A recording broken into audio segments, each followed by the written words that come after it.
اور نواز شریف کے وکیل خواجہ حارث کے جوابی دلائل مکمل ہونے کے بعد اسلام آباد ہائی کورٹ کے جج جسٹس اطہر من اللہ نے مختصر فیصلہ پڑھ کر سنایا۔ ہائی کورٹ نے احتساب عدالت کا فیصلہ معطل کرتے ہوئے نواز شریف، مریم اور کیپٹن ریٹائرڈ صفدر کو رہا کرنے کا حکم دے دیا۔ عدالت نے تینوں ملزمان کو 5-5 لاکھ روپے ضمانتی مچلکے جمع کروانے کا حکم دیا۔ ہائی کورٹ نے حکم دیا ہے کہ تینوں ملزمان کی اپیلوں پر حتمی فیصلے تک احتساب عدالت کا حکم معطل رہے گا۔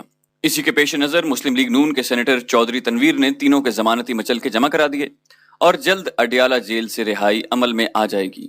اس فیصلے کی خبر آنے کے بعد مسلم لیگ نون کے صدر شہباز شریف سمیت رہنماؤں اور کارکنوں کی بڑی تعداد احتساب عدالت کے اندر اور باہر موجود تھی۔ رہائی کا حکم آنے کے بعد نون لیگی کارکنوں نے زبردست جشن منایا، ایک دوسرے کو مبارکباد دی اور مٹھائیاں بھی تقسیم کی۔ دوستو، اب آپ کو بتاتے چلیں کہ دوران سماعت ہائی کورٹ میں کیا ریمارکس دیے گئے۔ ہائی کورٹ کا کہنا تھا کہ نیب لندن فلیٹس سے نواز شریف کے تعلق کا کوئی ثبوت پیش نہیں کر سکا، لیکن پروسیکیوٹر نیب کہہ رہے ہیں کہ ہم یہ فرض کر لیں کہ فلیٹس نواز شریف کے ہیں۔ جسٹس گل حسن اورنگزیب نے پروسیکیوٹر نیب سے کہا کہ آپ کہتے ہیں کہ نواز شریف نے مریم کے نام فلیٹس بنائے۔ اکرم قریشی نے کہا کہ جی، نواز شریف فلیٹس کے اصل مالک تھے۔ جسٹس اطہر من اللہ نے کہا تو پھر نواز شریف کی ملکیت کا کوئی ثبوت بتا دیں۔ ہم کیسے فرض کریں جب آپ کی تفتیش کے بعد بھی نواز شریف کا فلیٹ سے کوئی تعلق نہیں بن پا رہا؟ نواز شریف تو کہیں بھی نظر نہیں آ رہا۔ آپ تفتیش سے نواز شریف کا تعلق نہیں جوڑ سکتے تو ہم فرض کیسے کر لیں؟ کیا ہم فرض کر لیں کہ بچے چھوٹے ہیں تو مالک والد ہوگا؟ اکرم قریشی کا کہنا تھا کہ یہ مجرموں کا فرض تھا کہ وہ بتائیں کہ فلیٹس کیسے بنائے گئے۔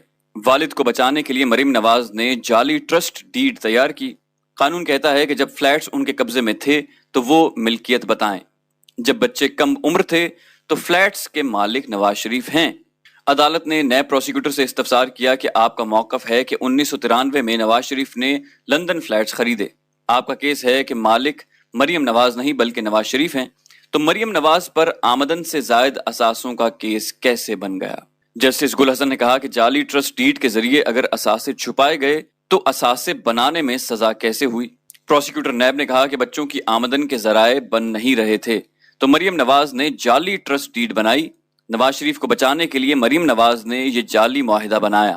مریم نواز نے نیلسن اور نیسکول کی ملکیت تبدیل کر کے والد کی ملکیت چھپائی۔ اس کے جواب میں جسٹس میاں گل حسن اورنگزیب نے کہا کہ آگے چلیں، یہ تو مفروضوں پر مبنی ہے۔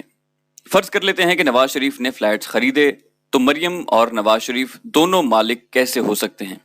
فرض کر لیں کہ مریم نواز نے جعلی ٹرسٹ ڈیڈ GIT اور احتساب عدالت میں جمع کروائی۔ اگر جرم جعلی ٹرسٹ ڈیڈ ہے تو اسے آمدن سے زائد اثاثے بنانے پر سزا کیسے ہوئی؟ پروسیکیوٹر نیب نے کہا کہ آپ سارے سوالات مجھ سے ہی پوچھ رہے ہیں، کچھ سوالات نواز شریف کے وکیل خواجہ حارث سے بھی پوچھ لیں۔ اس پر جسٹس اطہر من اللہ نے کہا کہ آپ سے یہ سوالات اس لیے پوچھ رہے ہیں کہ آپ نے یہ تمام کہانی بنائی۔ آپ نے کوئی ایسا ثبوت فراہم نہیں کیا جس سے نواز شریف کا ان فلیٹ سے دور کا بھی کوئی تعلق بنتا ہو۔ سماعت کے دوران پروسیکیوٹر نیب اکرم قریشی نے جب اپنے دلائل مکمل کیے تو نواز شریف کے وکیل خواجہ حارث نے مختصر جوابی دلائل دیے، جس کے بعد عدالت نے فیصلہ محفوظ کیا۔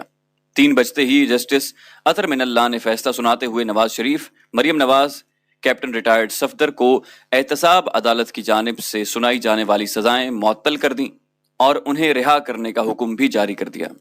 عدالت نے مختصر تحریری فیصلہ بھی جاری کر دیا، جس میں قرار دیا گیا کہ سزا معطلی سے متعلق درخواست گزاروں کی اپیلیں منظور کی جاتی ہیں۔ اپیلوں پر حتمی فیصلے تک احتساب عدالت کی سزائیں معطل کی جاتی ہیں، جس کی وجوہات بعد میں تفصیلی فیصلے میں دی جائیں گی۔ فیصلے میں کہا گیا کہ نواز شریف، مریم نواز، کیپٹن ریٹائرڈ محمد صفدر 5-5 لاکھ روپے ضمانتی مچلکے جمع کرائیں۔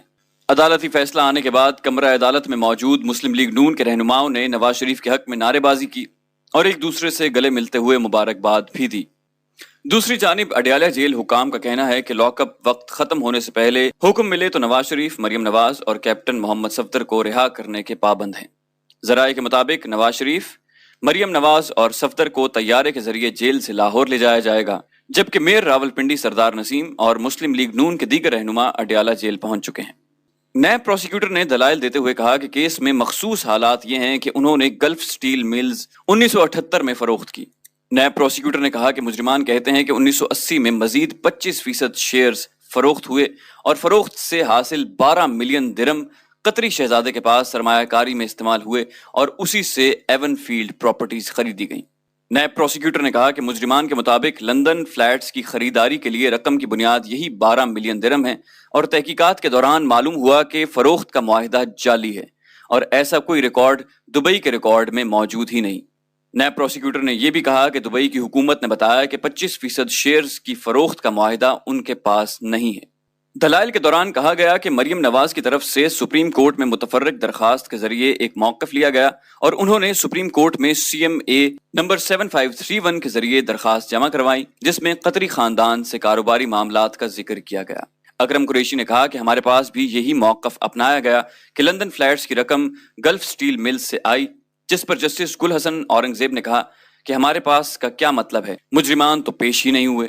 نیب پروسیکیوٹر نے اس پر کہا کہ GIT میں مجرموں کا یہ موقف تھا، جس پر جسٹس گل حسن نے کہا کہ آپ GIT نہیں ہیں، GIT اور نیب میں بہت فرق ہے۔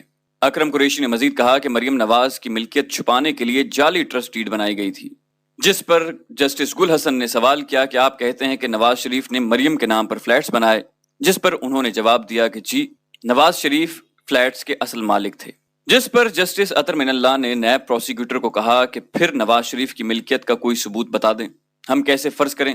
آپ کی اتنی بڑی تفتیش کے بعد بھی نواز شریف کا فلیٹ سے کوئی تعلق نہیں بن پا رہا۔ اس پر نیب پروسیکیوٹر کا کہنا تھا کہ 2012 تک مریم نواز ان فلیٹس کی بینیفیشل اونر تھیں اور بعد میں ایک جعلی ٹرسٹ ڈیڈ بنا کر ٹرسٹی بن گئیں۔ اس ٹرسٹ ڈیڈ میں کیلیبری فونٹ کا استعمال ہوا جو ان دنوں دستیاب ہی نہیں تھا اور ٹرسٹ ڈیڈ میں تاریخیں بھی بدل گئیں۔ عدالت نے پوچھا کہ 1993 میں مریم نواز کی عمر کیا تھی، جس پر اکرم قریشی نے بتایا کہ اس وقت مریم نواز 20 سال کی تھی۔ عدالت نے سوال کیا کہ آپ کا موقف ہے کہ 1993 میں نواز شریف نے لندن فلیٹس خریدے تو مریم نواز پر آمدن سے زائد اثاثوں کا کیس کیسے بنے گا؟ آپ کا کیس ہے کہ مالک مریم نواز نہیں بلکہ نواز شریف ہیں۔ اس پر نیب پروسیکیوٹر نے کہا کہ جی، میں یہی کہہ رہا ہوں، مالک مریم نواز نہیں بلکہ نواز شریف ہیں۔ اس پر عدالت نے سوال کیا کہ آپ یہ کہتے ہیں کہ ان بچوں کے دادا کا وہاں کوئی کاروبار نہیں تھا، جس پر اکرم قریشی نے کہا کہ یہ ان کا موقف ہے کہ طارق شفیع ان کے دادا کا کاروبار سنبھال رہے تھے۔ اس پر جسٹس اطہر من اللہ نے سوال کیا کہ کوئی ایسا ریکارڈ دیں جو نواز شریف کا کسی بھی حیثیت میں کردار ثابت کرتا ہو، کیا صرف مفروضے کی بنیاد پر سزا ہو سکتی ہے؟ جس پر نیب پروسیکیوٹر نے کہا قانون شہادت تو ایسے کرنے کا کہتا ہے، میں نے سپریم کورٹ کا فیصلہ بھی بتایا ہے جس پر جسٹس اطہر من اللہ نے کہا کہ وہ منورٹی ججمنٹ ہے۔ اکرم قریشی نے کہا کہ قانون شہادت کے اصول عام مقدمات میں مختلف جبکہ اس کیس میں مختلف ہیں۔ جسٹس اطہر من اللہ نے کہا کہ سپریم کورٹ کے طے کردہ اصول کے مطابق نیب کو تفصیلی تفتیش کرنی تھی، ان کے معلوم ذرائع آمدن کہاں پر تفتیش کیے، وہ دستاویزات کون سی ہیں، جس پر نیب پروسیکیوٹر نے کہا سپریم کورٹ کا لا یہاں قابل عمل نہیں ہے۔ جسٹس اطہر من اللہ نے استفسار کیا کہ کیا سپریم کورٹ کا لا قابل عمل نہیں ہے؟ معلوم ذرائع آمدن کا چارٹ کہاں پر ہے؟ کیا میں یہ لکھ دوں کہ اس کیس میں سپریم کورٹ لا کا اطلاق نہیں ہوتا؟ جس پر نیب پروسیکیوٹر نے کہا کہ جی، لکھ دیں کہ اس کیس میں سپریم کورٹ لا کا اطلاق نہیں ہوتا۔ اس پر نیب پروسیکیوٹر نے کہا جی ہاں، پیش کردہ ذرائع آمدن کا چارٹ غیر متعلقہ ہے۔ اس پر جسٹس اطہر من اللہ نے سوال کیا کہ آپ کہتے ہیں کہ جائیداد بیرون ملک ہیں، اس لیے بار ثبوت نیب پر نہیں آتا، جس پر نیب پروسیکیوٹر نے کہا کہ جی بالکل ایسا ہی ہے، بار ثبوت نیب پر نہیں آتا۔ فاضل جج نے سوال کیا کہ اس طرح کی ایک ایکسرسائز کسی عوامی عہدیدار کے کیس میں کی گئی، ہم صدر اور وزراء اعظم سے متعلق پوچھ رہے ہیں۔ جس پر نیب پروسیکیوٹر نے کہا کہ حاکم علی زرداری اور احمد ریاض شیخ کے مقدمات میں ایسا ہی کیا گیا اور دونوں کے مقدمات میں بار ثبوت ملزمان پر تھا۔ اسلام آباد ہائی کورٹ کے جسٹس اطہر من اللہ اور جسٹس میاں گل حسن دونوں نے 5 سماعتوں میں وکلائے صفائی اور قومی احتساب بیورو کا موقف سنا۔ اس دوران غیر ضروری التوا پر عدالت نے نیب پر 10,000 جرمانہ بھی عائد کیا۔ سماعت کے بعد ہائی کورٹ نے 20 اگست کو سزا معطلی پر فیصلہ مؤخر کر دیا۔ عدالتی تعطیلات کے بعد درخواستوں کی نئی سرے سے سماعت شروع کرنے کا فیصلہ ہوا اور عدالت عالیہ نے فریقین کو شواہد اور میرٹ سے ہٹ کر احتساب عدالت کے فیصلے پر سرسری دلائل دینے کی ہدایت کی۔ دوسری جانب نیب نے سزا معطلی کی درخواستوں کی پہلے سماعت سے متعلق اسلام آباد ہائی کورٹ کے فیصلے کو سپریم کورٹ میں چیلنج کر دیا، تاہم سپریم کورٹ نے پٹیشن مسترد کر دی اور عدالتی وقت ضائع کرنے پر نیب کو 20,000 روپے جرمانہ بھی کیا۔ گزشتہ روز سماعت کے بعد اسلام آباد ہائی کورٹ کے جج جسٹس اطہر من اللہ نے تحریری حکم جاری کر دیا کہ اگر شریف فیملی کی سزا معطلی کی درخواستوں پر نیب پروسیکیوٹر کے دلائل مکمل نہ ہوئے تو بھی فیصلہ سنا دیا جائے گا، اور آج وہ فیصلہ سنا دیا گیا۔ نواز شریف، مریم نواز اور کیپٹن صفدر کی سزا کو معطل کر دیا گیا۔ دوستو، یہاں ہمیں ایک بات یاد رکھیں